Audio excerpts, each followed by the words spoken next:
Picture this. You're walking alongside the legendary Pandava brothers. The vibe? Completely serene.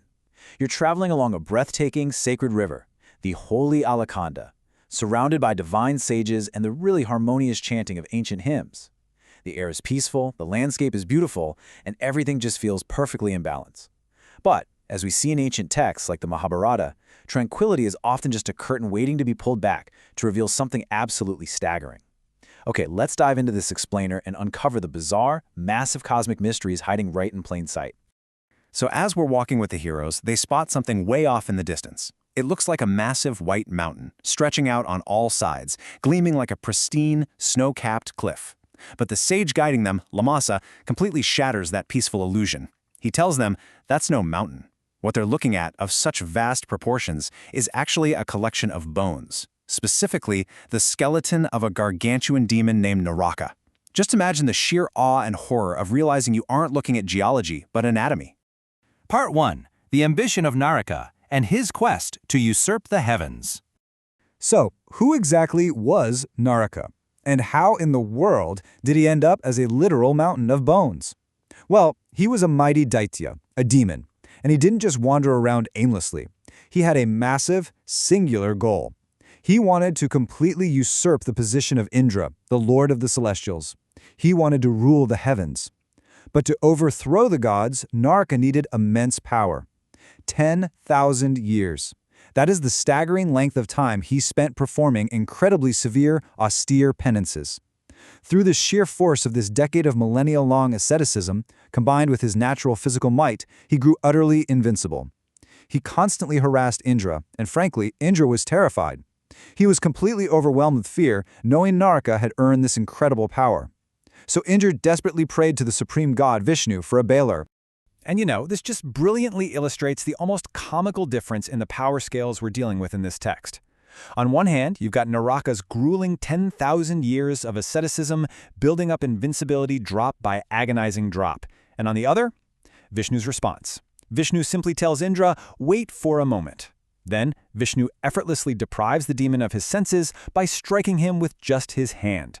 He basically swats him down like a fly. Naraka falls to the earth like a mountain struck by a thunderbolt, instantly slain. 10 millennia of effort, totally erased in a single effortless strike by the Supreme Soul. But here's the kicker. As jaw-dropping as a literal mountain of demon bones is, Sage Lomasa casually mentions it as just a warm-up. He points out that this exact same location witnessed another, much larger deed by Vishnu.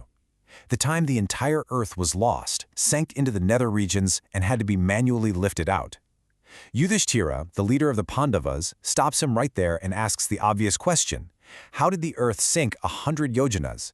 I mean, how does an entire planet just fall? This hooks us right into our second, even grander cosmic mystery. Part 2. The Deathless Age, also known as the Krita Yuga.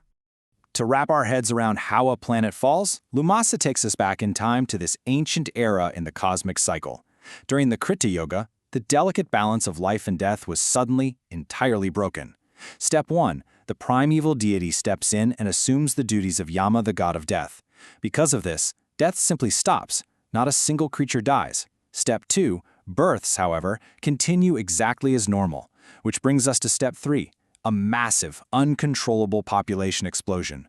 Birds, beasts, predators, prey, and the human race multiply by the thousands, flowing like a rushing current of water.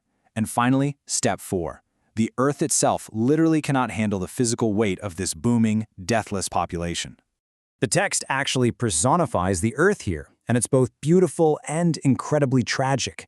She is described as a living goddess, and she is physically oppressed by this excessive burden. She experiences actual, visceral pain in all her limbs, deprived of her senses by the crushing, frightful pressure of billions of never-dying beings. In complete distress, she sinks down into the abyss and desperately begs Narayana, Vishnu, for protection, pleading with him to relieve her of this crushing load. Now, before we get to the big rescue, I just want to quickly frame the scale of what's happening. The text keeps repeating that she sank 100 yojanas. Now, a yojana is an ancient Indian measurement of distance, used specifically to convey an epic, almost unfathomable scale. We aren't talking about the Earth sinking a few feet into the mud. We are talking about a catastrophic planetary freefall deep into the dark, terrifying nether regions of the cosmos. Art 3, the cosmic rescue, and Vishnu's epic intervention. Right, so Vishnu hears this agonizing plea from the earth, and he answers her with a promise. I shall act so that thou mayst be made light.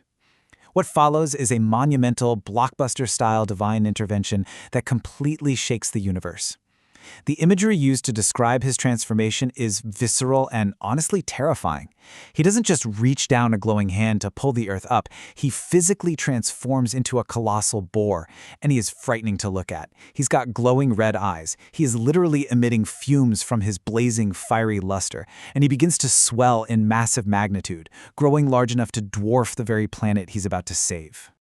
And that brings us to the absolutely awe-inspiring climax of our explainer. This massive, fiery boar dives straight down into the abyss, finds the drowning, burdened Earth, and lifts her. He holds the entire planet with his single radiant tusk and pushes her all the way back up those 100 yojanas. It's just an incredible illustration of sheer, unadulterated physical power, a divine beast hoisting an entire world on a single, glowing tusk. But as you might guess, saving a planet isn't exactly a gentle process. Hoisting the Earth back to its proper place caused absolute cosmic chaos. There was this mighty agitation across heaven and earth. People and gods alike were screaming, "Oh," and "Alas," out of pure, unadulterated panic. Every single creature, mobile and immobile, was completely restless, and the oceans themselves began churning in a violent, universal ferment. Basically, Vishnu caused a universal earthquake that had everyone convinced the world was ending, rather than being saved. So the Celestials are completely bewildered and frankly terrified by all this violent commotion. They rush straight over to the creator god, Brahma, and beg him to explain what is destroying the universe. But Brahma calmly reassures them. He basically says, look, don't panic, you don't need to fear the demons right now. That massive agitation you're feeling, that's just the Supreme Soul, Vishnu, fixing the planet.